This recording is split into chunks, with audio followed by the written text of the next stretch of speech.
My name's AngelaW1 and I'm the head of the middle school at St Margaret's College in Christchurch. The habits of mind at St Margaret's are taught in all the subjects and all the year levels in the middle school.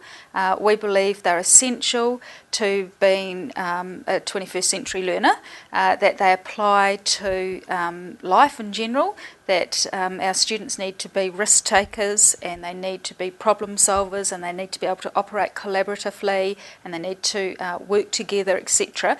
And so the habits of mind are an essential part of our program that run through everything we do. They apply to a range of different contexts, all the subjects of course, but they apply to a range of different contexts, including IT, and they seem to have a natural place there for us in terms of teaching appropriate use of IT, but not exclusively to IT. We use them in all different, a range of contexts as well throughout the school.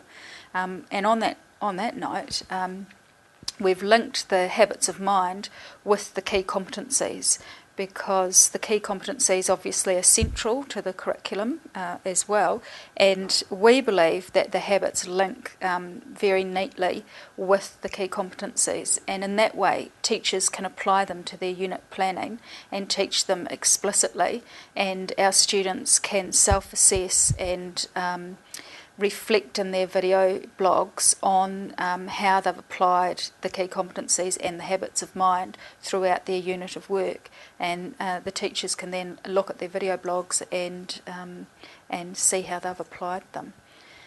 The teachers have found it interesting and at times challenging to get their own learning around the habits of mind and the key competencies to a level where they feel comfortable teaching them.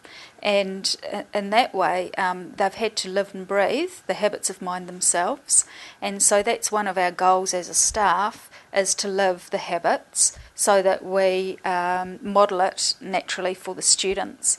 And in that way, the key competencies and the habits of mind together have changed some of the dynamics and relationships within the middle school. So teachers are trying to be transparent in their own learning and are trying to say things like, I'm learning to play golf. When I first started learning, I couldn't do this and I had to apply persistence.